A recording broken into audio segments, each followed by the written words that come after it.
You know that feeling when you're just staring up at the night sky and everything is completely still? It's in those moments you might feel this profound, almost deafening silence, a silence that makes you wonder. Why does God say nothing? It's a huge question, right? Because for most of human history, it felt like the complete opposite. The world was practically buzzing with divine messages. A drought? Oh, that meant God was angry. A big victory in a battle? That was definitely God's will. Literally every little thing was a sign. But then, something changed. That divine chatter just faded away. The messages seemed to stop. Or, and this is the really interesting part, maybe we just started listening for a different voice. So today, let's get into it. Let's explore what happened when God went silent, and humanity, well, we decided to start answering for ourselves. All right, so our story really kicks off with the philosophers. I want you to picture this as a massive relay race stretched across all of human history, and with the grand prize being, well, meaning itself. And the first runners to grab that baton, they were the thinkers who made a radical choice. Instead of looking up to the heavens for answers, they started looking inward. And man, that baton just kept getting passed. It went from ancient Greece right through the super God-focused Middle Ages, and then boom, into the modern era. But here's the thing. With every single handoff, the whole direction of the race kind of shifted. The finish line was no longer some divine destination. It was moving closer and closer to a purely human one. So, who started this whole thing? It really kicked off with Socrates.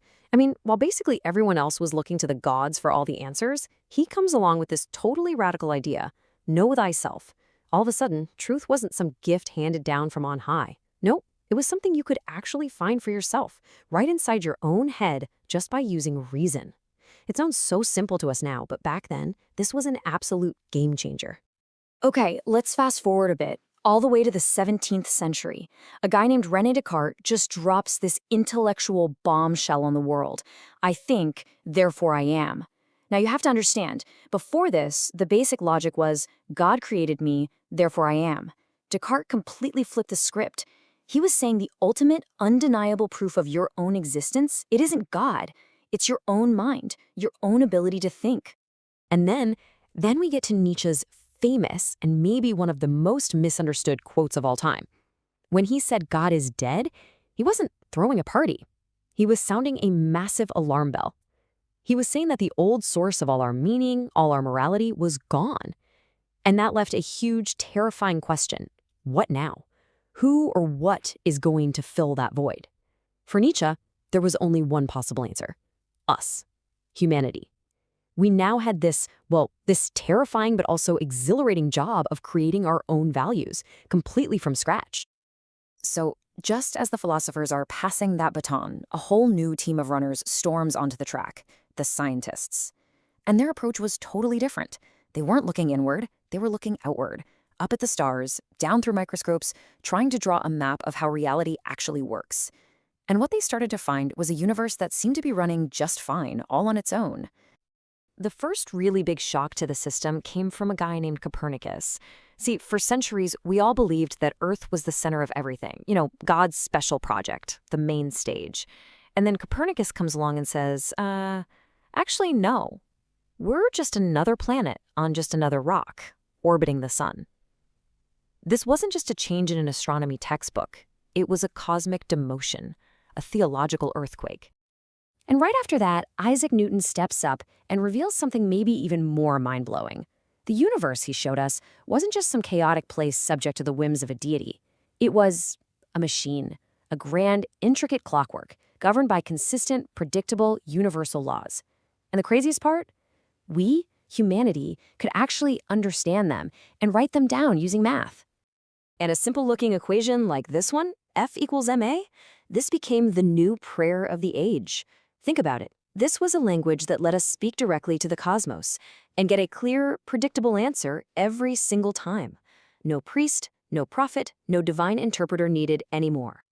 Next up on the stage, Charles Darwin. His theory of evolution gave us a completely new story for where all this breathtaking diversity of life came from. It wasn't a single magical act of creation. Instead, it was this incredibly long, slow, messy, natural process. In Darwin's story, God might have been silent, But nature itself was speaking, shouting even, through the evidence in fossils and the beaks of finches. But, even as science started revealing a universe that was way more complex and sometimes just plain random, that search for order never stopped. You have Albert Einstein grappling with the truly bizarre world of quantum mechanics, and he famously says, God does not play dice. He just couldn't accept that the universe was fundamentally chaotic. He believed that underneath it all, there had to be an elegant, predictable set of rules. The search for God's mind had basically transformed into the search for the laws of the cosmos. Okay, so here we are at the final leg of our great relay race. After philosophy looked inward and science looked outward to the very edges of the cosmos, the searchlight swung right back around. This time, it was pointed at the last great unexplored frontier, the human mind itself. The psychologists had arrived, and they were asking the most radical question yet. What if God was never out there at all? And this is where we get a major debate between two heavyweights. On one side, you have Sigmund Freud. He basically argued that God is an illusion, a projection of our deep-seated childhood need for a powerful, protecting father figure. He even called religion a collective neurosis. But then you have his student, Carl Jung, who had a totally different take. For Jung, the idea of God wasn't some delusion. It was an archetype, a powerful, innate symbol, kind of like the idea of a hero or a mother that just bubbles up from the collective unconscious that all of us share as humans. This brings up a really fascinating question for us today. If that psychological need to worship something is so hardwired into us, what happens to it in a world that's increasingly secular? Well, psychology suggests it doesn't just vanish, it gets transferred.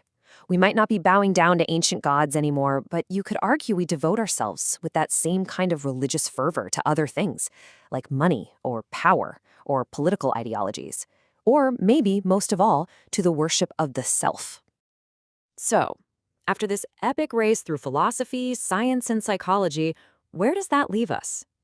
We're at the finish line now, and I think we start to realize that maybe the goal of the race wasn't to find a replacement for God after all. Maybe the whole point was to find ourselves. Let's break it down.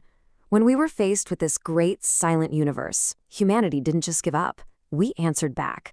Philosophy answered with the incredible power of human reason.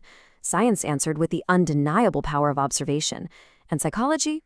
Well, psychology answered by looking for the source of the entire question deep, deep within the human spirit. So, here's a final thought. What if God's silence wasn't an absence at all? What if it was an invitation? An invitation for humanity to finally stop being just a passive listener in the cosmos and to start speaking for itself. A chance to discover, to create, and to build meaning entirely on our own terms. Maybe the real answer is found somewhere in that space between. Between the vast starry heavens that science maps out for us and that undeniable moral law we feel deep inside ourselves that philosophy and psychology try to understand. Somewhere in our ability to look up in total wonder and also look inward for guidance. Maybe that's where the dialogue continues, even in the silence.